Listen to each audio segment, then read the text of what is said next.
Kwanirizaako nnyo gwe mukwano gwange gy'osinza okuba ng'otuwuliriza kutegeeza nti okola kyamaanyi nnyo okwekuumira ku mayengo gano. Akabinja k'abayeekera ka M23 akatigomya eggwanga erya Democratic Republic of Congo kavuddeyo ne kalangirira nga bwe kagenda okusiizinga fire, kalangiridde nga bwe kagenda okusiriikirizaamu ku mmundu eri mu kutokotera mu ggwanga lino erya Democratic Republic of Congo, era nga bawa ensonga zino wammanga naye tetumanyi kyo kituufu kiba pressurizinze ekibasindiikiriza okuba nga basalawo nga bawandiika ekiwandiiko kino ekya ceasefire. Tugenda byonna tubiraba gwe mukwano gwange ali eyampuliriza kutegeeza nti nno oli ku UG Update TV osinzira okuba ng'otuwuliriza gwe mukwano gwange ali eyo obula gwagala otweyungako n'agamba nti kirya wansi awo waliwo ekigambo subscribe kikoneko ojja kuba ng'osobola obulungi nnyo otweyungako ate okoonere mukadde. Mukwano gyange abali emitala w'amayanja mbanirizaako nnyo mu abali mu diaspora abali mu Kenya wano ku mulirwano South Africa munamuna mbalamusizaako nnyo mukola kyamaanyi nnyo okubeera ku mayengo gano aga UG Update TV gwe mukwano gwange ali eyampuliriza. Jjukira nti nno ebbanga erikulunguludde emmundu ezze etokota buteddiza mu ggwanga lino erya Democratic Republic of Congo era bangi nnyo obulamu bw'abantu bugenze olw'akabinja kano aka M23 okuvaayo n'eryanya eyitirivu nga kaswaggula nga kagenda kagaziya territories zaako okuva ebatandika okuwamba ekibuga kino Goma bagenda expandinga nga bagaziya territories gwe mukwano gwange ali eyo ampuliriza. Jjukira nti n'ekibuga kino Goma kibuga ky'amaanyi nnyo ng'era kyankizo nnyo ku ggwanga lino erya Democratic Republic of Congo kubanga ebirombe ebisinga eby'obugagga byetooloolera ku kibuga ekyo gwe mukwano gwange ali eyo. Y'ensonga lwaki olutalo olaba nga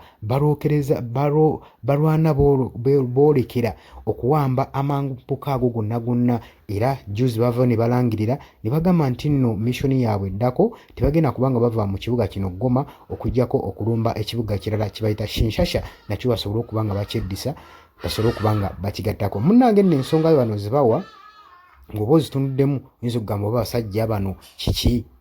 naye munnange ng'ennaku z'omwezi 3 bafulumiza ekiwandiiko nga balangirira kusizinga fire nti bagenda kusirisaamu ku mmundu. Kino nno kigambibwa nti nno pressure yavudde eri amawanga ag'ebunaayira omuli eggwanga erya South Africa oluvannyuma lwa pulezidenti we South Africa omukulu ono amanyikiddwa nga oluvannyuma lwa pulezidenti wa South Africa ayo naawa ebiragiro omwami ono amanyikiddwa nga Cyril Ramaphosa pulezidenti we South Africa yavuddeyo n'agamba nti nno ngenda kudeployinga amagye gange age South Africa gayingire eggwanga erya Democratic Republic of Congo ng'agamba nti nno olutalo olwo bukyanga lutandika lwakafiiramu abajaasi be 14 ate nga tebalina musango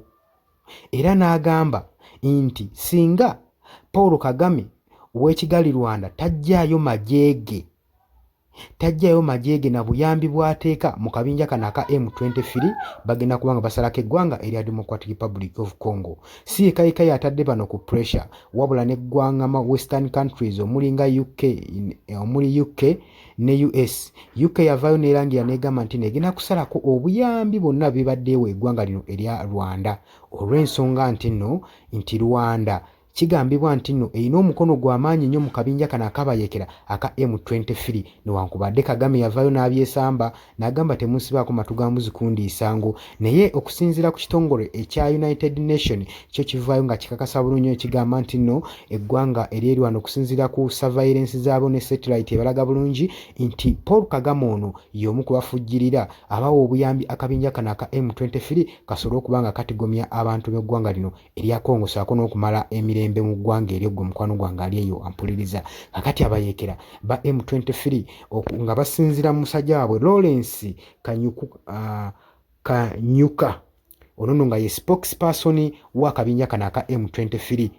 Lawrence yavuddeyo n'agamba nti nno twasazeewo tusizinge fire si lwakuba nti nno bataddeko pressure mbu eva mu South Africa si lwakuba pressure eva mu western countries nedda olw'okubanga twagala tuteekewo eddembe ly'abannansi basobole okuba nga bafuna ku mirembe okufa kw'abantu kubadde kususse.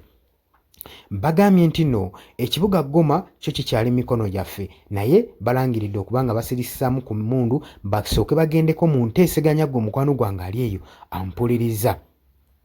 Jjukira nti obukyanga abayekera bano bawamba ekibuga emmundu ebadde tesiriikirirangamu newankubadde ekibuga kyali kisaliddwako resources omuli amasannyalaze n'amazzi bo baagenda mu maaso n'okuba nga bagaza territories kwe kuwamba n'ekisaawe ky'ennyonyi nga teri flight ekkirizibwa wadde kukolebwa wadde ennyonyi eyinza okuba ng'egwa saako n'okubuuka saako n'entambula ez'oku mazzi n'amazzi nago baali bagawambye gwe mukwano gwange ali eyampuliriza nga kino bakikola olw'okusobola okunyweza ebyokwerinda byabwe.